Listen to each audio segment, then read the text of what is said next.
అప్పుల బాధలు వెంటాడుతున్నాయా? అయితే 6 JVR వారి జాతిరత్నాలు ధరించండి. అహ్మదాబాద్ విమాన ప్రయాణం తర్వాత ప్రమాదానికి గల కారణాలు ఏమై ఉంటాయని ఆరా తీస్తున్నారు. దీంట్లో కీలకంగా మారింది బ్లాక్ బాక్స్. ఇదే బ్లాక్ బాక్స్‌లో పైలట్లు చివరగా ఏం మాట్లాడారు? పైలట్, కో పైలట్ మధ్య ఎలాంటి సంభాషణ జరిగింది?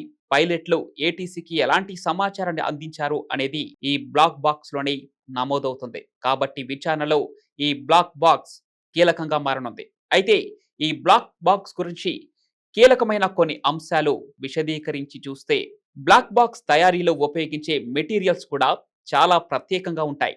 ఎందుకంటే ఇది ఎక్స్‌ట్రీమ్ హీట్, క్రాష్ ఇంపాక్ట్, నీటి లోతులు వంటి పరిస్థితులను తట్టుకోగలిగేలా దీన్ని తయారు చేస్తారు. బ్లాక్ బాక్స్ ఏ మెటల్స్ తో తయారవుతాయి? టైటానియం అత్యంత బలమైన తేలికపాటి లోహం, హీట్ రెసిస్టెంట్, ఎక్కువ శక్తిని తట్టుకోగలదు. విమానం ప్రమాదం జరిగినప్పుడు ఏర్పడేటువంటి శక్తిని తట్టుకోవటానికి దీనిని ఉపయోగిస్తారు. స్టెయిన్లెస్ స్టీల్ తేమ, రస్ట్ మరియు కెమికల్ డ్యామేజీకి రెసిస్టెంట్, డ్యూరబుల్ మరియు అతి బలంగా ఉంటుంది.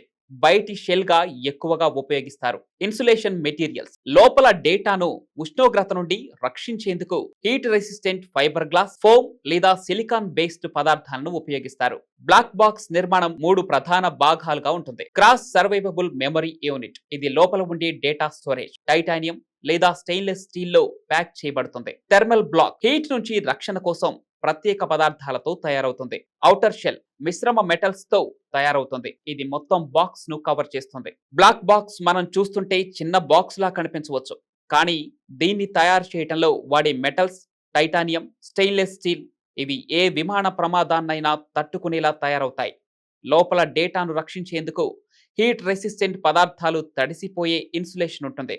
ఒక్క మాటలో చెప్పాలంటే ఇది ఒక హైటెక్ సేఫ్. ఇక బ్లాక్ బాక్స్ గురించి 10 విలువైన పాయింట్లు.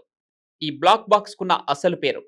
బ్లాక్ బాక్స్ అనేది పాపులర్ పేరు మాత్రమే. నిజానికి దీని అసలు పేరు ఫ్లైట్ డేటా రికార్డర్, అంటే FDR, cockpit voice recorder, CVR. పేరు బ్లాక్ బాక్స్ అయినా ఇది ఆరెంజ్ రంగులో మాత్రమే ఉంటుంది. ఎందుకంటే ప్రమాదం జరిగిన చోట ఈ బాక్స్ కనిపించేందుకు సులభంగా తయారు చేస్తారు. ఇది 2 భాగాలుగా ఉంటుంది. సివిఆర్ కాక్పిట్ వాయిస్ రికార్డర్, పైలట్లు మాట్లాడిన మాటలు, అలారంలు, ఇతర శబ్దాలు రికార్డ్ అవుతాయి.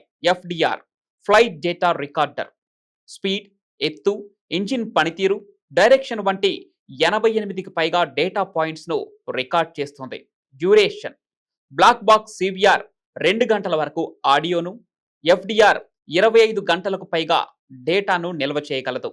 భయంకరమైన ప్రమాదాలను తట్టుకోగలదు. ఇది 1100 డిగ్రీల సెల్సియస్ లోపల 1 గంట, 5000 మీటర్ల లోతు నీటిలో 30 రోజుల పాటు కూడా సురక్షితంగా ఉంటుంది. వాటర్లో కనిపించేందుకు ఫింగర్ ఉంటుంది. బ్లాక్ బాక్స్ లో అండర్ వాటర్ లొకేటర్ బేషియాన్ యుఎల్బి ఉంటుంది. ఇది నీటిలో 30 రోజుల పాటు బీప్ చేస్తూ సెర్చ్ టీమ్ కు సిగ్నల్ ఇస్తుంది. విమాన ప్రమాదాల తర్వాత ఇది ముఖ్యమైన ఆధారం. ఏ విమాన ప్రమాదమైనా దాని వెనుక ఉన్న కారణాలు తెలుసుకోవటానికి బ్లాక్ బాక్స్ చాలా కీలకం. డేటా డీకోడ్ చేయటం సులభం కాదు. బ్లాక్ బాక్స్ డేటాను డీకోడ్ చేయడానికి స్పెషలైజ్డ్ ల్యాబ్స్ అవసరం ఉంటుంది. ఇది రోజులు లేదా వారాల పాటు కూడా పట్టవచ్చు. బ్లాక్ బాక్స్ ప్రతి విమానంలో తప్పనిసరి. ప్రస్తుతం కమర్షియల్ ఎయిర్లైన్స్ అన్నిట్లోనూ ఈ బ్లాక్ బాక్స్ తప్పనిసరిగా ఉండాలి. ఇది ఐసిఏఓ నిబంధన.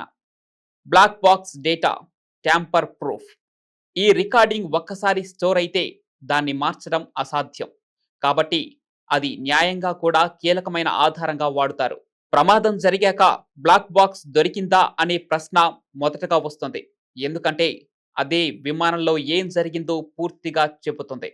ఇది అంత బలంగా, అంత ఖచ్చితంగా ఉండే టెక్నాలజీ. ఇప్పుడు ఈ అహ్మదాబాద్ ఫ్లైట్ క్రాష్ లో కూడా బ్లాక్ బాక్స్ కీలకంగా మారనుంది.